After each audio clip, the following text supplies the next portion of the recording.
আসসালামু আলাইকুম সুপ্রিয় দর্শক। আজকের আলোচনাটি একটি ভীষণ জরুরি এবং কৌতূহল উদ্দীপক রাজনৈতিক সিদ্ধান্ত নিয়ে। বাংলাদেশের সরকার সাবেক নির্বাসিত প্রধানমন্ত্রী শেখ হাসিনার বক্তব্য প্রচারের উপর একরকম অলিখিত নিষেধাজ্ঞা বা সতর্কবার্তা জারি করেছে। আপনারা নিশ্চয়ই খবরটি দেখেছেন। দেশীয় পত্রিকাতে বলা হলো সরকার কঠোর ব্যবস্থা নেবে তার বক্তব্য প্রচার করলে।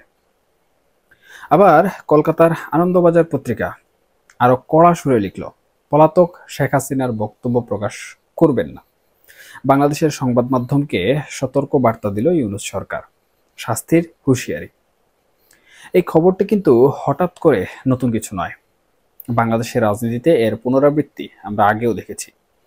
ঠিক একই দৃশ্য তৈরি হয়েছিল যখন শেখ হাসিনার সরকার ক্ষমতায় ছিল।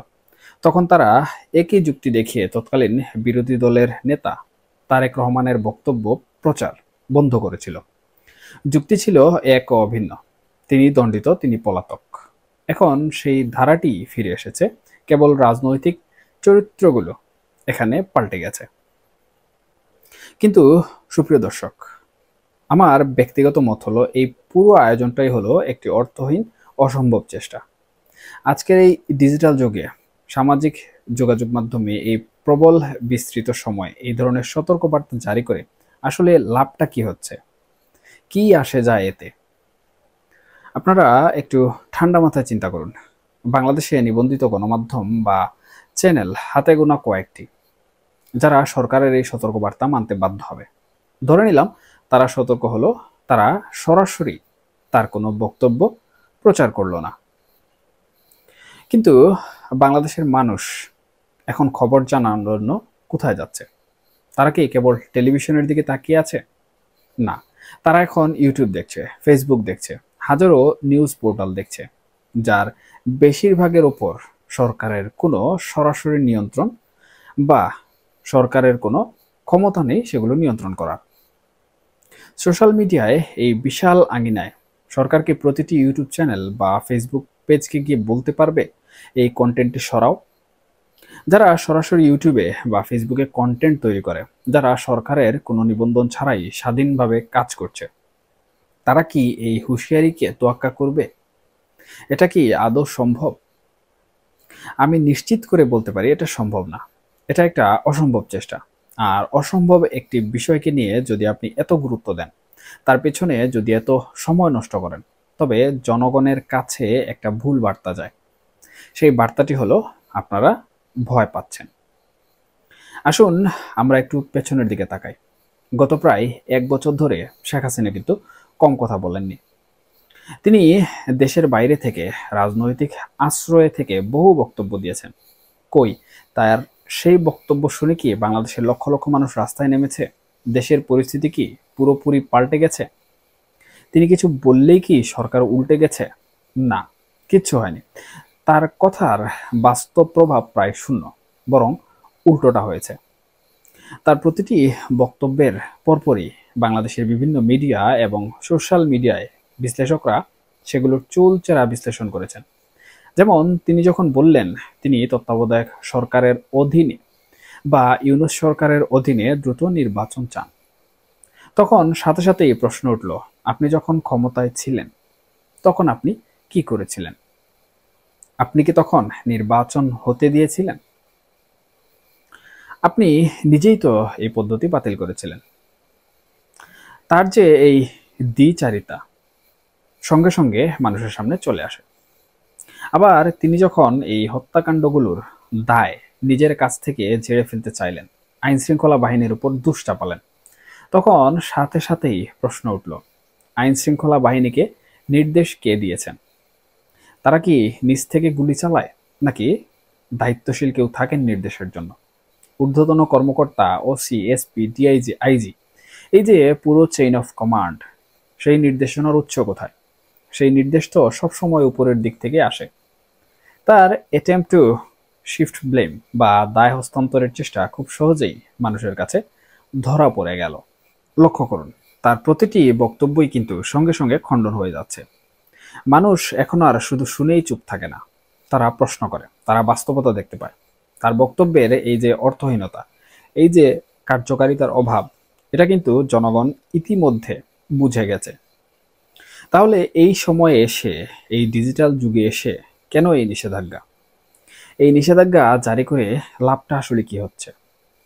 প্রথমত, আপনি যদি দেশীয় নিবন্ধিত মিডিয়াকে থামিয়েও দেন, আপনি কি প্রতিবেশী পশ্চিমবঙ্গের কলকাতা বা অন্য কোনো প্রদেশের মিডিয়াকে থামাতে পারবেন? কলকাতার প্রায় প্রতিটি চ্যানেল বাংলাদেশে বসে দেখা যায়। আপনি কি রয়টার্সকে থামাতে পারবেন? আপনি কি বিবিসিকে থামাতে পারবেন? আন্তর্জাতিক সংবাদ সংস্থাগুলো তো আর বক্তব্য প্রচার করবেই। আর প্রযুক্তির এই যুগে যা করা অসম্ভব তার পেছনে দৌড়ালে কেবল নিজের ব্যর্থতাই প্রমাণিত হয়। আমি ব্যক্তিগতভাবে মনে করি এটা একটা কৌশলগত ভুল। যখন আপনি একটি অসম্ভব কাজ করার চেষ্টা করেন, তখন আপনার প্রতিপক্ষের কাছে এবং জনগণের কাছে একটি বার্তা যায়। সেই বার্তাটি হচ্ছে সরকার দুর্বল, সরকার ভীত। আপনাদের হাতে তো আইন আছে, তিনি দণ্ডিত, এই রায় তো আদালত দিয়েছে।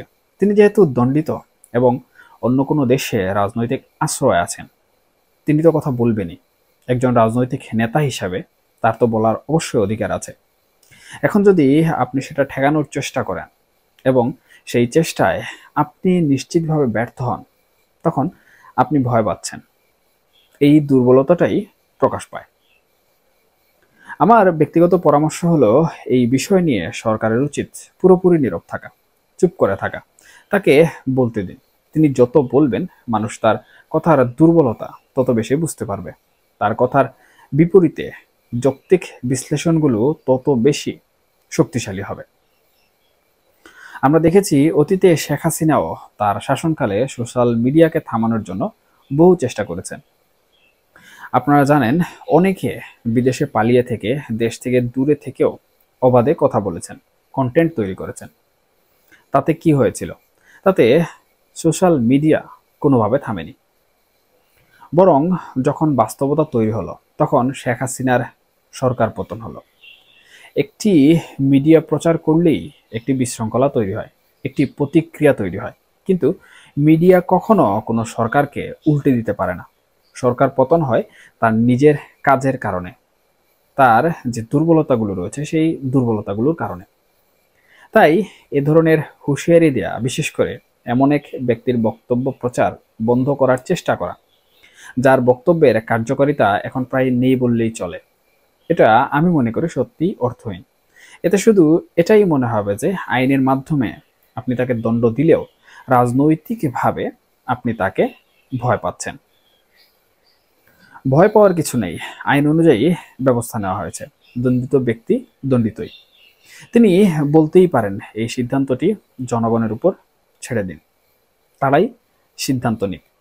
কিন্তু সেই দণ্ডিত ব্যক্তিকে ভয় পেয়ে যদি তার বক্তব্য প্রচারে এমন কঠোর চেষ্টা চালান, তাহলে সেই দণ্ডিত ব্যক্তি কিন্তু আপনাদের এই ব্যর্থতাকে জনগণের কাছে এমনভাবে প্রকাশ করবে, তাতে করে জনগণ তার যে দণ্ড রয়েছে সেই দণ্ডকে ভুলে গিয়ে আপনাদের দণ্ডিত করার কথা মাথায় নিয়ে আসবে। সুতরাং আমি মনে করি, কাউকে দমন পীড়ন করার থেকে রাজনৈতিক যে কৌশলগুলো রয়েছে সেই কৌশলগুলো তার উপর অ্যাপ্লাই করা অত্যন্ত জরুরি, যেটা কিন্তু বর্তমান সময়ে আওয়ামী লীগ এবং শেখ হাসিনা অন্তর্বর্তীকালীন সরকারের উপর প্রতিটি পদে পদে, প্রতিটি সময়ে সময়ে করে যাচ্ছে। যার কারণে আমাদেরকেও অন্তর্বর্তীকালীন সরকারের নানা বিষয় নিয়ে, বিশেষ করে অন্তর্বর্তীকালীন সরকারের ব্যর্থতা নিয়ে সমালোচনা করতে হয়। এবং এটি কিন্তু সেই দণ্ডিত ব্যক্তির জন্য সবথেকে বেশি প্লাস পয়েন্ট।